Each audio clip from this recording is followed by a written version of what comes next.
Hello, I'm Kamal Santamaria. This is Counting the Cost on Al Jazeera, your weekly look at the world of business and finance. This week, China bailing out the world. It's got money for that and for its new $32 billion high-speed train line. But what about its debt? Who owns it and what trouble's in store if China can't pay up? Also, stop selling Subarus in Saudi as more women are arrested for driving in the Arab kingdom. There is an appeal to the corporate conscience. And Argentina's Copa runneth over as the world's best player returns home. We hear from the tourism minister on the economic boost from hosting Latin America's footballing showpiece. But we're looking at China first up this week. Lots of different angles, starting with its ties with Europe. You saw what happened in Greece this past week. Austerity won the day in Parliament, but people are still angry, and the problem's far from solved. So enter Beijing, which is willing to buy up billions of dollars worth of Eurozone debt to support its biggest trading partner. Because the last thing China wants is a debt crisis which chokes off demand for its goods and services. So the Chinese Premier Wen Jiabao hopped on a plane to go and press the flesh in London. There, more than $2 billion in trade deals were signed. And Germany too laid out the red carpet, doing even better with $15 billion worth of trade deals. Germany by far China's biggest trading partner in the EU. The Chinese leader also loudly backed the Eurozone. And why wouldn't he? Of China's $3 trillion currency reserve, a quarter is held in European bonds. And what does China do with all its cash back home? Well, things like this. A new 300-kilometre-an-hour train line. Journey times between Beijing and the commercial capital Shanghai are now slashed to under 5 hours. The price tag a whopping $32 billion. But this project and others has meant the Ministry of Transport debt has ballooned to more than $300 billion. But remember, China as a whole is trying to slow its economy. And what it's recently revealed is that local authorities have been on a bit of a spending spree, one that's contributed to rapid economic growth and also raised questions about debt. Here are the numbers. Local authorities, through various investment vehicles, had debts of 10.7 trillion yuan, or $1.65 trillion, which is a pretty staggering number, but it is one Beijing could absorb. But this is where there are more questions. China's National Audit Office investigated 6,500 investment vehicles. It said they owed about 5 trillion yuan, which is around $758 billion. And then the People's Bank of China believes there are 10,000 special funds which owe 14.4 trillion yuan, or $2.2 trillion. So in short, things don't add up. And they start to look worse when you talk percentages. For example, China's debt stands at about 70% of gross domestic product, but one economist is estimating total liabilities at more than 150% of GDP right now. Compare that to the United States, which is at 93% and needs to raise its debt ceiling from $14.3 trillion. And of course, Greece, where the debt to GDP ratio stands at 142% and unsurprisingly is set to rise. Now, I mentioned an economist in there who's got an interesting take on China's debt, and I'm pleased to say he's with us right now. Victor Shi from Northwestern University in the United States, joining us from Berkeley in California. Victor, it's good to see you. I want to start with the nature of China's debt. It's yuan-dominated, it's held locally by government institutions. China can control that, can't it? In theory, the Chinese government should be able to control the amount of local debt. However, in recent years, in an effort to maintain GDP growth at a relatively high level, Beijing has essentially decentralized the authority to get into debt to local governments, so that local governments became very enthusiastic in borrowing a large sum of money from China's banking system. So unlike debt in Greece and European countries, most of this debt is owed to domestic creditors in the form of Chinese state-owned banks. However, the amount has grown tremendously in the past 3 years. Okay, Victor, let's go back to some of your numbers here, which we mentioned earlier, the ones compared with what came out officially in the audit. You're estimating Beijing's liabilities at around 150% of GDP this year. That is well above the United States, it is even above Greece. Doesn't that suggest a different story to what's being painted by Chinese officials? Well, that's a very broad definition of contingent liabilities of the government. We have to bear in mind that in China, there are many, many state-owned enterprises which dominate multiple sectors in the economy. And many of these state-owned enterprises actually generate pretty healthy cash flows. However, we have to bear in mind that ultimately, if these state-owned enterprises begin to make losses, the ultimate entity that will bail out these enterprises will be the Chinese government. And so when we take into account the liabilities of all the state-owned enterprises, including industrial enterprises and local investment corporations, that number comes out to be over 150% of China's economy. Having said that, most people would not count a lot of the liabilities of state-owned enterprises as Chinese sovereign debt. Instead, if you add up the debt of the central government of China, as well as local government and local investment corporations, that amount comes out to be around 70 or 80% of China's GDP. Still a high number, but not as high as a broader definition, which would put it at 150% of GDP. Okay, but whichever number it is, there is a significant amount of debt there. And yet we hear about Beijing wanting to go in and buy up billions of dollars worth of Eurozone debt right now. I know we tend to view China as a sort of behemoth with lots of spare cash, which it can throw around. But I wonder, does it risk getting itself into problems by trying to eat up some of this bad European debt? China has a large foreign exchange reserve, and it's trying to diversify the way that it invests the foreign exchange reserve away from dollar-denominated assets. And so I think it's not surprising that it is trying to invest in euro-denominated assets like bonds issued by European countries. However, we can imagine sometime in the future, for example, if China's trade balance begins to swing into the deficit, that the Chinese foreign exchange reserve will begin to shrink.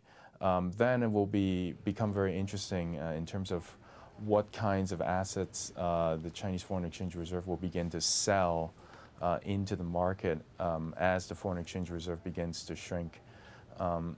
And there might create some volatility in the bond market.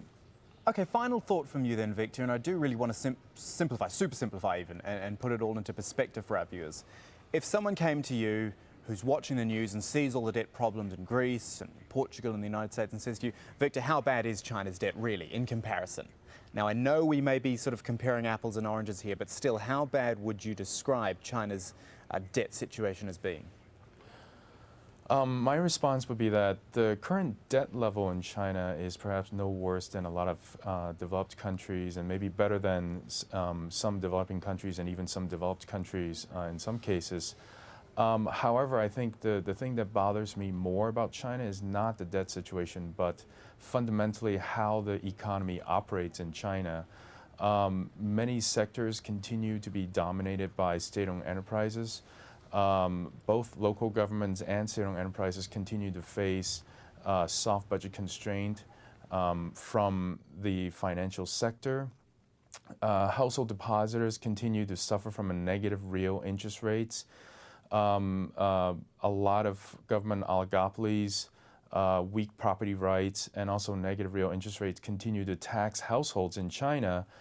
And so there is a huge amount of inefficiency in the economy, which will create a big drag on the Chinese economy going forward.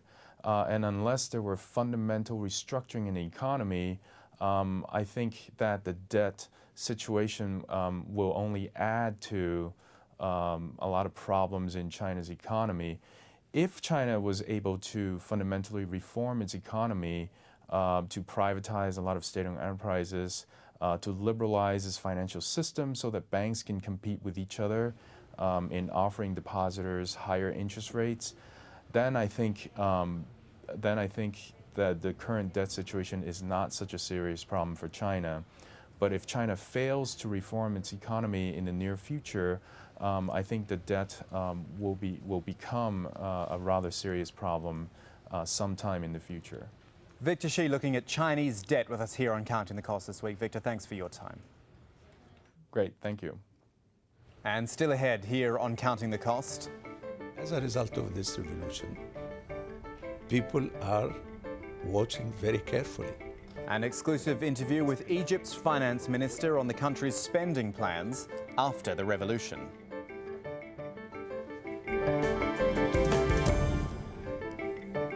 Right now, though, a social story playing out in Saudi Arabia, which is taking on corporate undertones.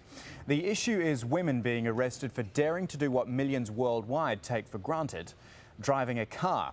Religious police forbid almost 13 million Saudi women from taking the wheel. Clerics say women becoming more mobile actually goes against Islamic principles. But opposition to the men-only rule is accelerating. After 5 more women were arrested in Jeddah for defying the ban, appeals were made to the corporate conscience of car manufacturers. Subaru is the first car maker to be urged to put women's rights before business and pull out of the kingdom until the ban on women is lifted. In an open letter to the Japanese manufacturer, the Saudi Women for Driving group says, while Subaru is marketed heavily among women, your company is simultaneously making millions selling cars in the only country on earth where women aren't allowed to drive. It goes on to say, we write to you with a simple request that Subaru publicly pledge to pull out of Saudi Arabia until such time as women are allowed to drive. Also making the push is Change.org, a US-based organisation which campaigns for social change. And we've got Benjamin Joff-Volt, its human rights editor, on the broadband right now to talk more about this corporate angle. Benjamin, 51,000 signatures on the petition already, and you're going after Subaru. Why them? Subaru is a car company that targets specifically to women. In fact, it quite heavily targets women in the West. It's also a company that has a quite progressive history. So Saudi women decided to target Subaru for the simple reason that it was the most logical choice for a car company that could take the lead in making a symbolic statement about what they perceive to be gender apartheid. They call it gender apartheid because, in general, Saudi women have very little rights. They don't have the right to own property very easily. They don't have the right of freedom of movement. They don't have the rights to schooling. They don't have in the same way that men do. They don't have equal access. The entire society is segregated. It is, for all intents and purposes, a gender apartheid, and Saudi women want the world, and particularly multinational corporations, to treat it as such. And what sort of response have you had from Subaru, or indeed, what sort of response do you think you'll get? Because I'm sure they would see it as just an attack on them, being singled out. I can't imagine them reacting too well. They haven't reacted well. Indeed, they haven't really reacted much, and that's more or less what we expected at first. We like to give companies a good amount of time to respond, so we're giving them a week or two to respond, and then we'll escalate the campaign by targeting their investors, targeting celebrities that have sponsorship deals with Subaru, targeting their race car teams. I think that the logic of targeting Subaru makes perfect sense. I think they know that, and that's why it makes them nervous. The other thing to note is that Subaru doesn't have a great investment in Saudi. So what we're asking is not actually something that would break the bottom of the company. Subaru sells something to the tune of 300 to 500 cars a year. So asking them to pull out of an arrangement like that would be incredibly symbolic in terms of the Saudi women's right to drive movement, but it would mean very little in terms of the bottom line for Subaru. And there is an obvious contradiction here. This is a company that sells itself as a women's car company. It makes hundreds of millions of dollars a year off of women, yet sells cars in a country that doesn't allow women to drive. That's a contradiction that Subaru can't stand up to. Yeah, but even if what you're asking Subaru to do is not going to hit their bottom line badly, it is asking them to get involved effectively in religion and politics. Now, you name me any sort of corporation anywhere in the world that wants to get involved in that sort of thing. Well, if you put it that way, fair enough. But let me ask you the opposite question. What company wanted to be involved in apartheid South Africa?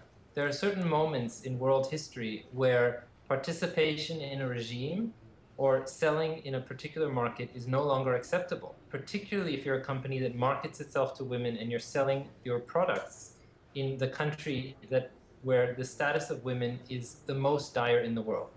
Companies were pressured in the 1980s to pull out of apartheid South Africa, and these were companies that had nothing to do with race relations. They were selling soda or cheese or pencils. What do pens and pencils have to do with politics? Nothing. But the power of multinational companies pulling out of a country over a policy like this will be profound. And Subaru is the right company to take the lead in that.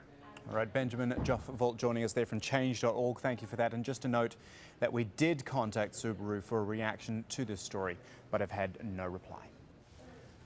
Now, in the last 12 months or so, we've been very focused on, of course, debt and bailouts and who's going to need one next. Now imagine a country which turned to the International Monetary Fund and said, no thanks, we're good. That country is in fact Egypt, which turned down a $3 billion loan after deciding the books were balancing all right thanks to a budget revision. In an exclusive interview, Ayman Mohideen sat down with Egypt's Finance Minister Samir Radwan and asked him, would that mean subsidies for the poor would be cut? We cannot touch food subsidies. This is a no-go until we have a delivery system where we are sure that the poor will get their loaf of bread, their sugar, their tea, their oil, cooking oil. We cannot also touch the butane gas cylinder. But what we touched, and we have saved £7.5 billion as a first go. This is from not subsidizing fuel going to big establishments. There is no need that a five-star hotel or a yacht should be subsidized. We are trying to stop smuggling of fuel because there is a lot of smuggling that goes on as a result of the subsidized price. Have you seen any of the international money that has been pledged to Egypt so far? Not really. We have got money from our friends in the Arab countries, in the GCC, from Saudi Arabia, from Qatar. Has the Qatari aid or the Saudi aid been put on with any conditions? Has it been? Not whatsoever. And how are you allocating that money? What are you using? Well, the first part we got, which came at the right time, was a free gift for budget support, 500 million from Saudi Arabia, 500 million from Qatar, that where we were assured last week that it's coming. But then there are packages. In the case of Saudi Arabia, there is a package of almost $4 billion. In the case of Qatar, they're talking of a package of $10 billion. And is that also the same for, I just want to make sure I get this correctly, is that also the same for U.S. financial assistance? No conditions, or do they have some conditions? They never told us they have any conditions. The IMF and the World Bank loans, did they have conditions? What they had, you see, is a benchmark. I think these organizations have changed. They know that the world is changing. They are no longer the 70s and, some of our economists are still living there, but these organizations have moved on. There was some criticism in the previous regime that these big businesses benefited from the former president and his patronage. What is being done in the new Egypt to ensure that it is a level playing field for everyone? We are working on establishing a commission, anti-corruption commission, headed by a very distinguished Egyptian. And the first job they are working on right now is what they call conflict of interest, because that's where most of the problems arose, that you have a conflict of interest between your position in the government and your financial or business interests. So that we are dealing with. Now, the Investment Agency of Egypt, GAFI, now reports to the Prime Minister and not a minister, so that they have a broader view and access to the different line ministries. And don't forget, the most important thing of all, that as a result of this revolution, people are watching very carefully what you are doing. Look at the debate about the budget. I'm delighted. Even the criticism, I'm delighted with it. Because you have this critical mass now that moves when they see something wrong is being done. What are you currently doing to tackle unemployment in Egypt? The best cure for unemployment is production. Produce, grow, and that will take care of it. But in the meantime, we have to activate the labor market. We have to activate the labor market through quick fix projects like public works, like trying to relaunch projects on PPP, private-public partnership. Are the trials of some of these prominent businessmen affecting a negative backlash on the Egyptian economy and investment and confidence? Certainly they have. Because, you know, businessmen are quite sensitive. But I can assure you that clean, honest businessmen have nothing to fear. And from counting the cost to counting the goals, any football tournament where the world's best player will weave his magic has to be worth watching. Lionel Messi is back home in Argentina for the Copa America, that is Latin America, not North America. Over the next 3 weeks, the continent will be captivated by 26 matches played by 12 teams, including Brazil, the hosts of the next World Cup in 2014. They have won the Copa 8 times and have beaten their old foes Argentina in the past 2 finals. Now, why are we telling you all of this on a business program? Well, because when you have this many big teams and big players in the one place, it can mean big money. And if the fans can get excited about the event, then more money goes into a local economy. Rahul Pathak is covering events for us. He is in the Argentinian capital with more.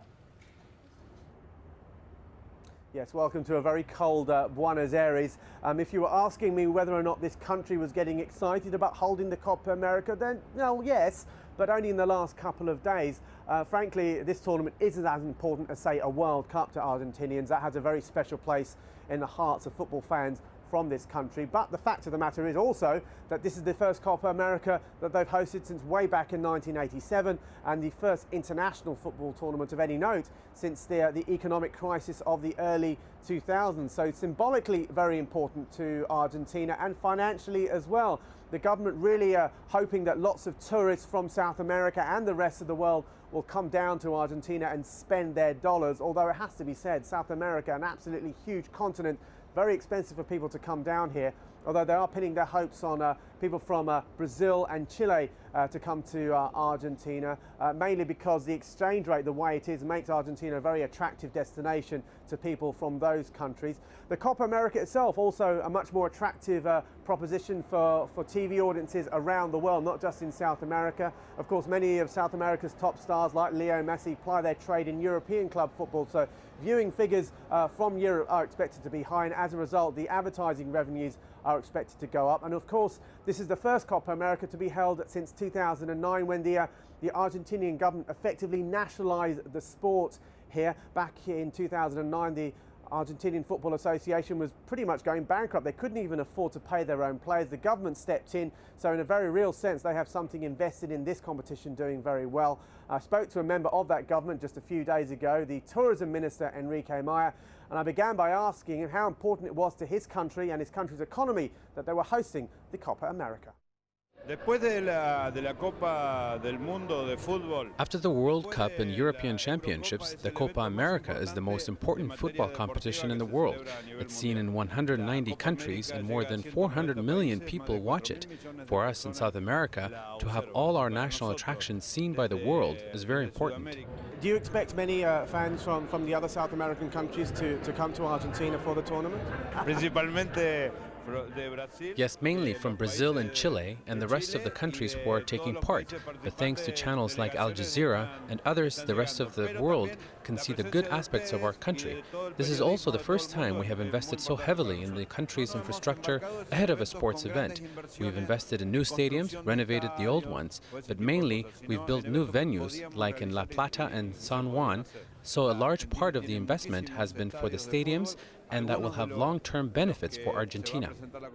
And that is about our lot for this week, but there's always Counting the Cost online. If there's something in this show or any previous show you'd like to catch again, Head to the main page at aljazeera.net/English, hit the business tab at the top and link on to the Counting the Cost page. And then get in touch at Kamal AJE is where you'll find me on Twitter. You can drop me a line, ask a question, and always keep up to date with what is coming up on the show. But that is it for this edition of Counting the Cost. I'm Kamal Santamaria from the whole team. Thanks for joining us. The news on Al Jazeera is next.